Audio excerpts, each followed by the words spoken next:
Hi guys, welcome back. Last video में हमने देखा था कि पोटेंशियल डिफरेंस क्या होता है। इस वीडियो में हम देखने वाले हैं कि हमारा रेजिस्टेंस क्या होता है। ठीक है, तो अब रेजिस्टेंस अच्छे से समझने के लिए हमें ये डायग्राम अच्छे से समझना ज़रूरी है। तो इस डायग्राम में हो क्या रहा है कि ये हमारे फ्री इलेक्ट्रॉन्स ऐसे रेड कलर से बना रखे हैं मैंने, और ये हैं हमारे एटम्स जो मैंने ग्रीन कलर से बना रखे हैं, वायर के एटम्स और उसमें फ्री इलेक्ट्रॉन्स। ठीक है, तो अब ये एक सेल है जिसका ये पॉजिटिव एंड है। पॉजिटिव एंड पे क्या होता है, कुछ एटम्स होते हैं जिनमें प्रोटॉन ज़्यादा होते हैं इलेक्ट्रॉन से, तो उनमें क्या होता है पॉजिटिव चार्ज। और नेगेटिव एंड पे क्या हो रहा होता है कि जहाँ पे एटम में इलेक्ट्रॉन ज़्यादा होते हैं और उन पे क्या होता है उसकी वजह से नेगेटिव चार्ज। तो ये नेगेटिव एंड करता क्या है, ये हमारे फ्री इलेक्ट्रॉन्स को आगे रिपेल करता है। ठीक है, तो अब जब ये सारे के सारे आगे मूव करने लगते हैं तो इलेक्ट्रॉन मूव करने लगते हैं, चार्जेस मूव करने लगते हैं, और हम बोलते हैं कि जब चार्जेस एक जगह से दूसरी जगह मूव करते हैं तो करंट फ्लो हो रहा है।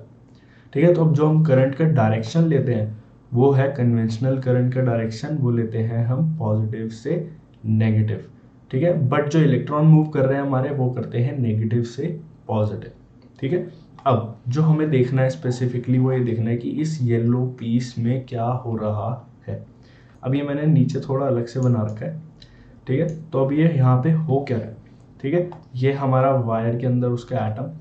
ठीक है, और ये हमारे क्या है फ्री इलेक्ट्रॉन्स जो आगे ट्रैवल कर रहे हैं। ठीक है, अब एटम के अंदर क्या है, ये उसका क्या है neutron plus protons, and now जो फ्री इलेक्ट्रॉन्स है वो आगे ट्रैवल कर रहे हैं। क्यों? क्योंकि करंट फ्लो हो रहा है। तो अब जब ये वाला इलेक्ट्रॉन थोड़ी आगे जाएगा तो ये ऑब्वियसली एटम से टकरा जाएगा। सिमिलरली बहुत सारे इलेक्ट्रॉन्स बहुत सारे एटम से टकरा सकते हैं। तो जितना इंटरप्शन मिलेगा उनको, इंटरप्शन मतलब कि इलेक्ट्रॉन फ्लो कर रहे थे अपना मस्ती में, ठीक है, तो उन्हें क्या मिला, इंटरप्शन मिला। इंटरप्शन किसका मिला? एटम का, मतलब कि वो टकरा गए। तो वो जो इंटरप्शन है उसको हम कहते हैं हमारा रेजिस्टेंस, कि एक करंट को कितना रेजिस्टेंस मिलेगा किसी ऑब्जेक्ट में फ्लो करने पर। तो अब रेजिस्टेंस जो है वो कुछ चीज़ों पर डिपेंड करता है।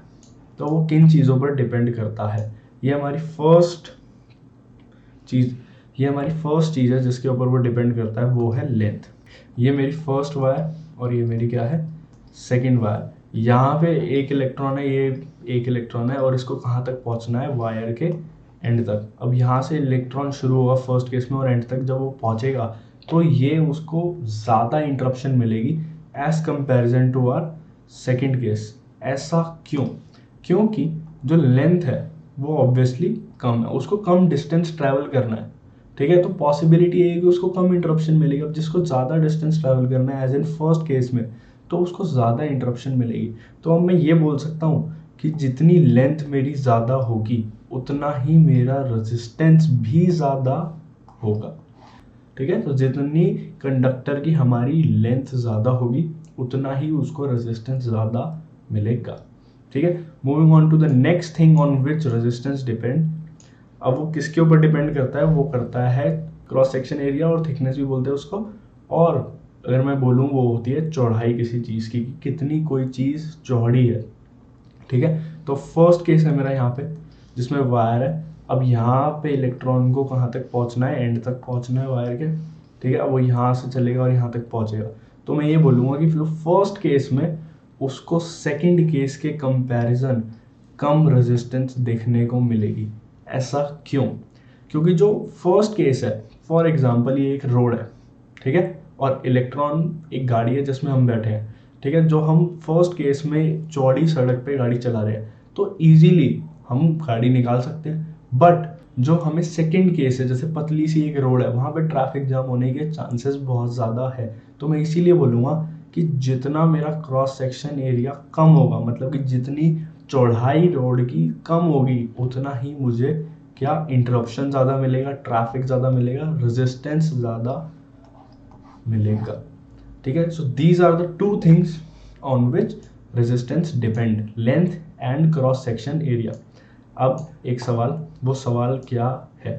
वो सवाल ये है कि अब मेरे पास दो वायर्स हैं। ये मेरा फर्स्ट केस एंड ये मेरा सेकंड केस। दो वायर्स है जिनका क्रॉस सेक्शन एरिया दोनों में सेम है, लेंथ भी दोनों में सेम है, तो इज रेजिस्टेंस सेम? क्या रेजिस्टेंस दोनों केसेस में सेम है? तो अब जो जवाब आना चाहिए वो ये आना चाहिए, no resistance is not same. For example यहाँ पे R1 है और यहाँ पे R2 है, तो मैं बोलूँगा R1 is not equal to R2। अब ऐसा क्यों?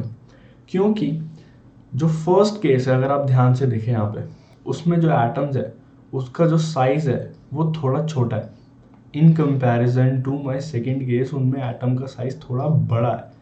मतलब कि इलेक्ट्रॉन अगर दोनों केसेस में ट्रैवल करेगा तो उसको सेकंड केस में थोड़ा रेजिस्टेंस ज़्यादा देखने को मिल सकता है, ज़्यादा इंटरप्शन देखने को मिल सकती है।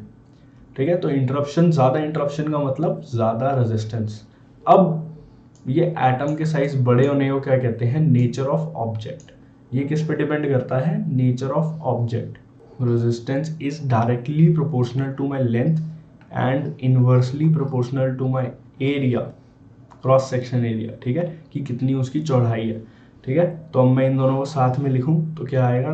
लेंथ अपॉन में area and this is my resistance. ठीक है, अब मैं यहाँ से प्रोपोर्शनैलिटी का साइन हटाऊं और इक्वल टू का साइन लगाऊं तो एक कांस्टेंट आ जाएगा। वो कांस्टेंट क्या होता है? रो। ठीक है, कैसे पढ़ते हैं इसको?